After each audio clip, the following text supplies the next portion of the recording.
கம்பீரமாய் தேவனை பாடிடுவே, ஆர்ப்பரித்து பாடி முழங்கிடுவே.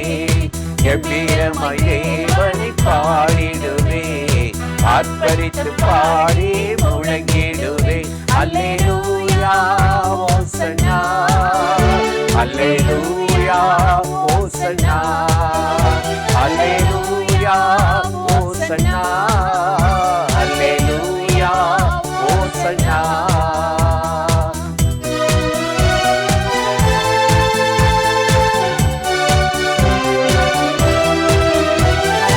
எருசலேமே நீ பயப்படாதே, சீயோனை தளராதே. உன் தேவன் உன்னை பார்த்து மகிழ்ந்து துள்ளுகிறார். எருசலேமே நீ பயப்படாதே, சீயோனை தளராதே. உன் தேவன் உன்னை பார்த்து மகிழ்ந்து துள்ளுகிறார். அல்லேலூயா ஓசன்னா, அல்லேலூயா ஓசன்னா, அல்லேலூயா ஓசன்னா, அல்லேலூயா ஓசன்னா.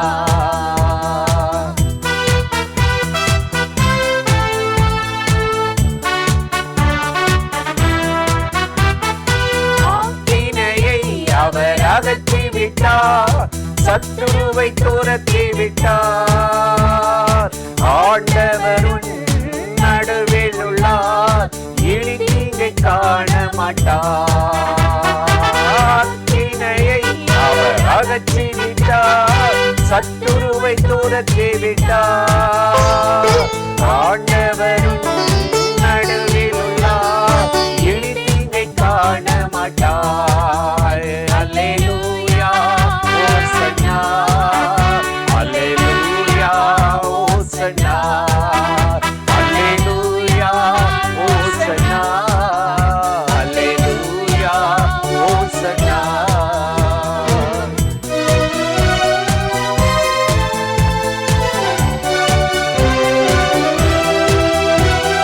பூமியிலே எல்லா ஜனங்களிலும் உன்னை உயர்த்தி வைத்திடுவார், பெயரும் புகழுமாய் வைத்திடுவார், நன்றி கீதம் பாடிடுவார். பூமியிலே எல்லா ஜனங்களிலும் உன்னை உயர்த்தி வைத்திடுவார், பெயரும் புகழுமாய் வைத்திடுவார், நன்றி கீதம் பாடிடுவார். அல்லேலூயா ஓசன்னா, அல்லேலூயா ஓசன்னா, அல்லேலூயா ஓசன்னா, அல்லேலூயா ஓசன்னா.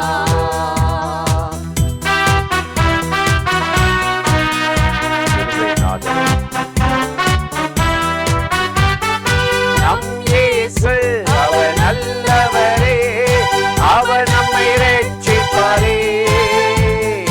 உன் பேரில் அவர் அகமகிழ்ந்து எவ்விதமாய் களி கூறுவார்.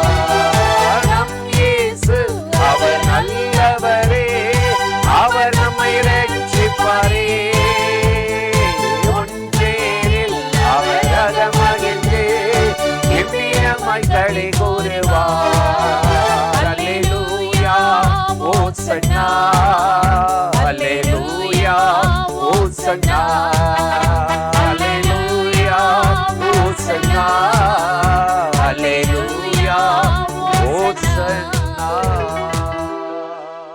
பிரியமானவர்களே, ஆண்டவராகிய இயேசுவின் நாமத்தினாலே இந்த காலை நேரத்தில் இயேசுவை தினம் பார்ப்போம் என்ற இந்த நிகழ்ச்சியின் மூலமாக உங்களை சந்திப்பதில் மிகுந்த மகிழ்ச்சி அடைகிறேன். கர்த்தர் நல்லவர், அவர் இரக்கமுள்ளவர். கடந்த நாளெல்லாம் நம்மளை காப்பாற்றினார். நம்ம வேண்டிக் கொண்டதற்கும் நினைத்ததற்கும் கீழல்ல, மேலாகவே ஆசிர்வதித்து நடத்தினாராம். இன்றைக்கும் கூட வேதத்திலிருந்து ஒரு வசனத்தை உங்களுக்கு ஞாபகப்படுத்தி சில காரியத்தை சொல்லி ஜெபம் பண்ணுவது நல்லது என்று உணர்ந்தேன். மத்தேயு 5 அதிகாரம் 20 இயேசு ஒரு அருமையான பிரசங்கத்தை, மலை பிரசங்கத்தை பண்ணார்.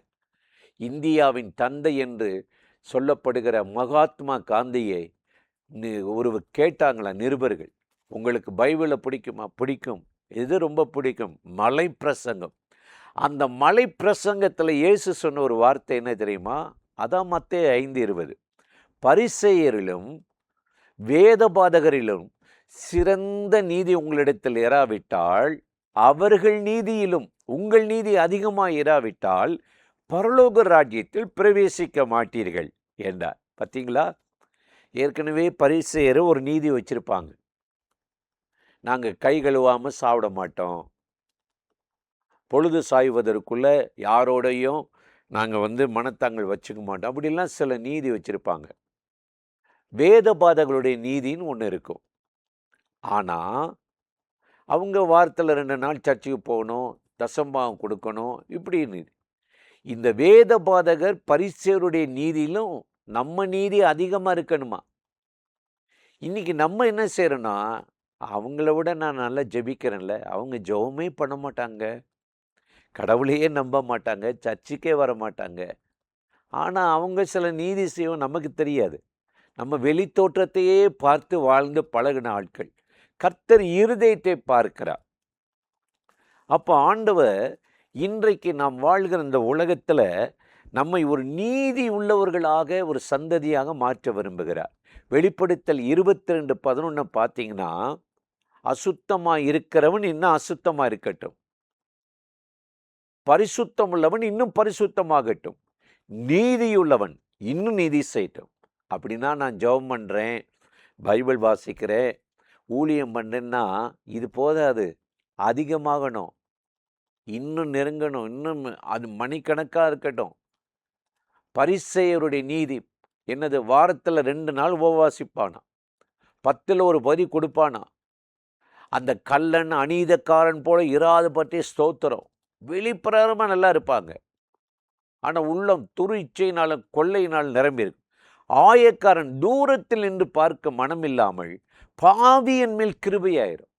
இன்னைக்கு நம்ம சுயத்தை நம்புகிறோம், திறமையை நம்புகிறோம், ஜெபத்தை நம்புகிறோம், பக்தியை நம்புகிறோம். தேவனை நம்புங்க. நம்ம நீதியெல்லாம் அழுக்கான கந்தை. ஏசாயா 64:6 நம்ம பார்க்கும்போது, ஆண்டவரே எங்கள் நீதியெல்லாம் உமக்கு முன்பாக அழுக்கான கந்தை போல இருக்கிறது என்று மிக அருமையாக இந்த ஏசாயா தேவனுக்கு முன்பாக தன்னை தாழ்த்துகிறார். ஆண்டவர் அந்த நீதியை வெளிப்படுத்தினாரா? இன்றைக்கு அந்த நீதியுள்ள தேவன் உங்களை நீதியால் நிரப்புவாரா? வேதத்தை வாசித்து பார்த்தீங்கன்னா, 1 கொரிந்தியர் 1:31 அவர் சொல்லுகிறார், அவரே தேவனால் நமக்கு ஞானமும் நீதியும் மீட்பும் ஆனார். அவர் எந்த மனுஷனுக்குள்ள வந்து அவருடைய இரத்தத்தினால கழுவி பாவங்களை மன்னிக்கிறாரோ, அந்த இரத்தத்துக்குள்ள ஒரு நீதி வந்துடுது. அநீதி போகுது. ஏமாற்றி, மற்றவங்களை பொருளை அபகரித்து, பொய் சொல்லி, இந்த மாதிரி கேவலப்படுத்துகிற வாழ்க்கையெல்லாம் போய் நீதியாக பேசுவோம், நீதியாக வாழ்வோம் அப்படின்ற ஒரு எண்ணம் ஒரு மனுஷனுக்குள்ளே வந்துடுது. இதுக்குத்தாங்க இயேசு கிறிஸ்து ரத்தம் சிந்தினார். அசுத்தமாக இருந்த நம்மை நீதி உள்ளவர்களாக மாற்ற நமக்காக சிலுவையிலே ஜீவனை கொடுத்தாரா? இன்னைக்கு அந்த இயேசு நாட்டை போய் நீங்கள் ஜெபம் பண்ணிங்கன்னா நீதியை தருவாராம். நீதிமொழிகள் 8:15 சொல்லுகிறது, என்னாலே ராஜாக்கள் ஆளுகை செய்கிறார்கள், என்னாலே நீதி செலுத்துகிறார்கள். இன்னைக்கு ஒரு ஆளுகை வேணும், ஒரு குடும்பத்தை நடத்த, ஒரு கணவன் மனைவிக்கு நீதி வேணும். என்னாலே ராஜாக்கள் ஆளுகை செய்கிறார்கள், நீதி செலுத்துகிறார்கள். இன்னைக்கு நீதி செலுத்தணும், ஆளுகை செய்யணும். அதற்குத்தான் ஆண்டவர் இந்த நீதியை நமக்கு கொடுக்கிறார். இன்றைக்கு நம்ம வாழ்கிற உலகத்தில் பாருங்கள், எங்கே பார்த்தாலும் ஏமாற்றி, எங்கே பார்த்தாலும் ஜனங்களை அடிக்கிறாங்க, துன்பப்படுத்துகிறாங்க, எங்கே பார்த்தாலும் அநீதி. அதை நீதி மாதிரி பேசுவாங்க, தீமை அப்படியே விளம்பரம் பண்ணிக்கிட்டே இருக்காங்க. நீதியை பற்றியோ பரிசுத்தத்தை பற்றி யாரும் பேசக்கூடாது, அது ஒரு தப்பு மாதிரி நினைக்கிறாங்க. ஆண்டவர் இதை பார்த்துக்கிட்டே இருக்க மாட்டார். 119 சங்கீதத்தில் 126வது வசனம் சொல்லுகிறது, நீதியை செய்ய கர்த்தருக்கு வேலை வந்துவிட்டது என்று வேதம் அருமையாய் சொல்லுகிறது.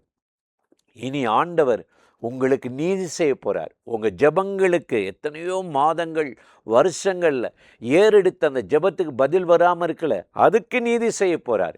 உங்களுக்கு வர வேண்டிய உயர்வு, உங்களுக்கு வர வேண்டிய ஆசீர்வாதம் தாமதித்து மனிதர்களால் தடுக்கப்பட்டிருக்கல, யாரோ ஒருத்தர் முடக்குறாங்கல்ல, அவைகள் எல்லாம் தேவன் அப்புறப்படுத்தி நீதி செய்ய போகிறார். நீதி செய்ய கர்த்தருக்கு இதுவே சரியான நேரம் என்று வேதம் சொல்லு. அது மாத்திரமா, உங்களை பாழாக்குகிறவர்கள், வேதனைப்படுத்துகிறவர்கள், வேதம் சொல்லுகிறது அந்த எகிப்து தேவதையின் மேல் நீதி செலுத்தினாராம். யாத்திராமம் 12:12 அப்படி சொல்லுது. அப்படிப்பட்ட நீதி உள்ள தேவன் உங்கள் விஷயத்தில் இனி காலம் தாழ்த்தாமல் உங்கள் ஜெபங்களுக்கு இறங்கி காரியங்களை கைகூடி வரப்பண்ணி எல்லா அடைக்கப்பட்ட வழியும் திறந்து இந்த நாளில் கட்டாயம் உங்களை ஆசீர்வதித்து நடத்தப் போகிறார். அந்த தேவாதி தேவனை நோக்கி நாம் இப்பொழுது ஜெபிக்கலாமா? அன்பும் இரக்கமும் கிருபையும் நிறைந்த நல்ல ஆண்டவரே, இந்த ஆசீர்வதிக்கப்பட்ட நாளுக்காக, நேரத்திற்காக, கிருபை இரக்கங்களுக்காக உமக்கு நன்றி. அவர் நீதியுள்ளோர் மேலும் நீதியற்றோர் மேலும் தன்னுடைய சூரியனை பிரகாசிக்க பண்ணுகிறார் என்ற வார்த்தையின்படி ஆண்டவரே, பரிசேயரிலும் வேதபாதகரிலும் எங்கள் நீதி சிறந்து விளங்கட்டும். நீரே எங்கள் நீதியாயிருந்து எங்களை நடத்துவீராக. எங்கள் திறமையோ பக்தியோ நம்பி நாங்கள் ஏமாந்து போகாதபடி கர்த்தருடைய நீதியிலே நிலைத்திருந்து உம்முடைய முகத்தை காணவும் தரிசிக்கவும் இந்த நிகழ்ச்சியில் இணைந்திருக்கிற ஒவ்வொருவரையும் கர்த்தர் ஆசீர்வதியும். இந்த நாளில் அற்புதமாய் நடத்துவீராக. இயேசுவின் நாமத்தில் வேண்டுகிறோம் பிதாவே. ஆமேன், ஆமேன்.